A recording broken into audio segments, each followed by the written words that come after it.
All car guys have one thing in common, a need to be smarter and faster than those around us.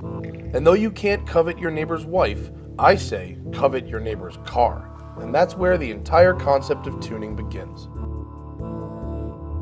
We've all been outdriven, outspent, or outtuned at some point in our lives, and that's why we watch videos like this, to learn how to be faster than those around us. The rear is stripped, just have a harness bar. Sorry, no more passengers, just one girl in the front. I always saw James as a friendly rival, just for the fact that we go to the same school, we have the same car. Eventually, in the next couple of years, I want to go wide body and then wider wheels and tires, and then hopefully turn into like a full track spec car. The next thing I want to do to the car is get a wide body like everybody does. I mean, hey, we both put power down. Yeah, mine's a little more track oriented, his more show oriented, but I mean, friendly rivals makes the cars better. Tuning is at the core of our shared car culture. We all create, modify, and augment in order to achieve a singular goal: to bask in individuality against others who don't care as much. Under the hood, we've got a US 04 STI engine. So it's a 2.5 liter with a turbo, 300 horsepower. Everything else in the drivetrain is from the original RS. So 5-speed transmission, axles, and all that stuff. The brakes are stock, which is not exactly ideal. And it's a little bit stance nation, which means that, watch, when I cut this corner, oh, there's the rub. Yep, yes. But what's really nice about it is it's a clean swap. I mean, full STI interior, it looks good, the engine runs really smooth, makes nice power, and when you're talking about a 2,900 pound car, it's not like you need this thing to be 500 horsepower. 300 horsepower for 2,900 pounds is more than enough. Oh, I just don't want, every time it rubs. Let's wind it out a little though. Yes. 2.5 liter makes good power. That was 8 miles an hour there. Compared to the STI, it's lighter weight, it's more desirable. Everyone likes the original 22B style. So, I mean, I've been into these cars for when they came out in 1999, and I bought it in 2007 and just been slowly building it ever since. The suspension department, we've got some Tyne coilovers along with stock STI sway bars. The best part about this car is just the size of it. It's the right size. It's a little rally car. The proportions are great.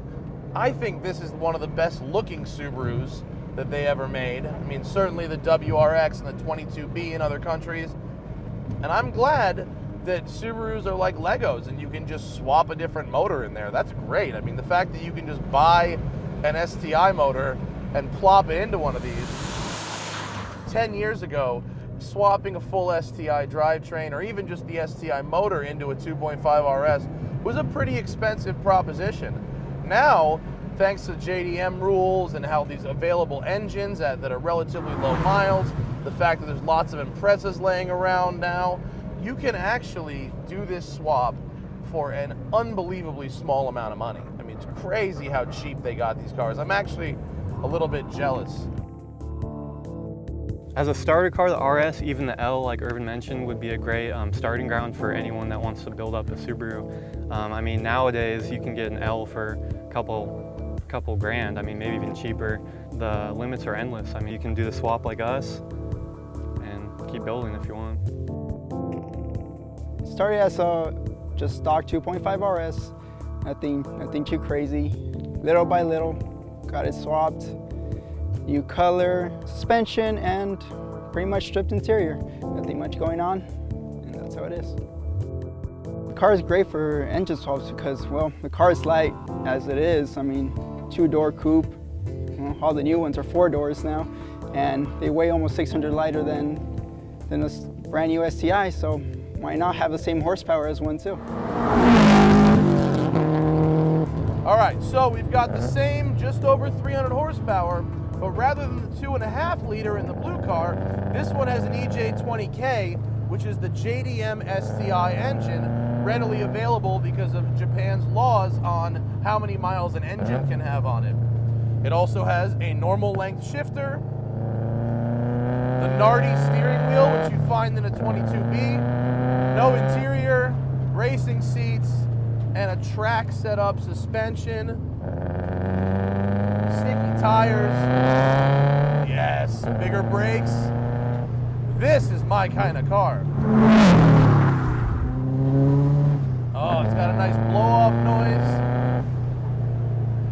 It's interesting, you'd expect the 2.5 liter to have a lot more mid-range torque just because of the displacement. The power bands really do feel kind of the same. This one just really feels like I could huck it harder. This one is inspiring me to be a total hooligan. I mean, this is a rally car for the street, time attack car. Love the way the boost comes on. Love the way the Nardi wheel feels in my hands. Love the way that every single one of my inputs translates directly to a change in what the car is doing. And I'm approaching 8 miles an hour on this very tight canyon road. No problem at all from the Subaru. And I'm catching up to a Porsche. And like all Porsche drivers in the canyons, this one's going slow. I'll make sure to ride his ass a little bit.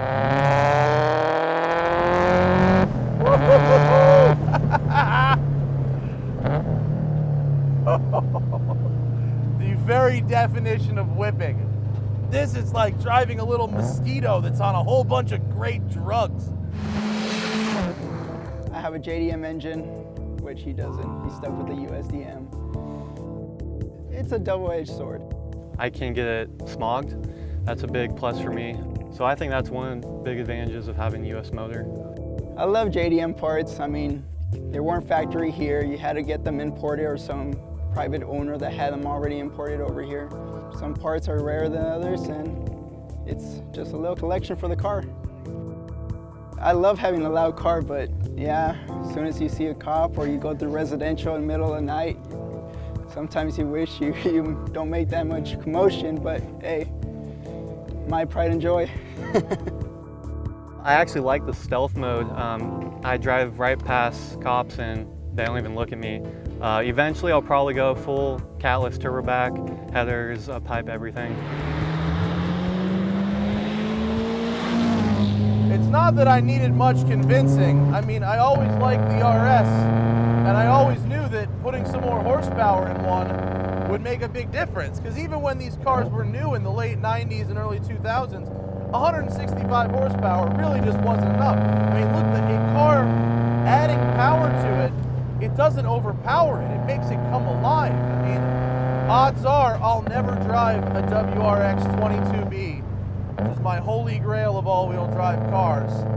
But I have this, and in my hands, in my ears, in my eyes looking out the hood, this is what I believe that would be like.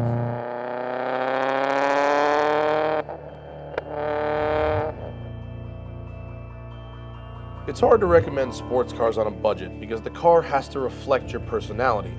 Though James loses points for not tuning his suspension and brakes in the canyons like we'd want, he gains them back on the streets of LA, where his car's style reflects his own driving habits. Irvin's car is how we'd do it, dialed in to inspire an unbelievable amount of confidence while driving hard in the hills or at the track. Style takes a backseat to speed, but not by much, and we like that. Neither of these cars cost more than $15,000 and are stupidly fast for what you get. While making this film, the Roush Mustang we used as a chase vehicle had a very hard time keeping up. So to those looking for cheap speed and WRC style for the street, the dirt, or the track, look no further than the Subaru RSTI.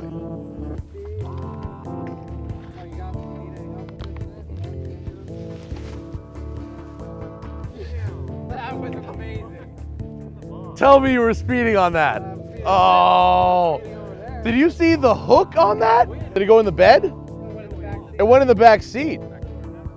It went in the snack box, in the back, it's in the left side of the back seat.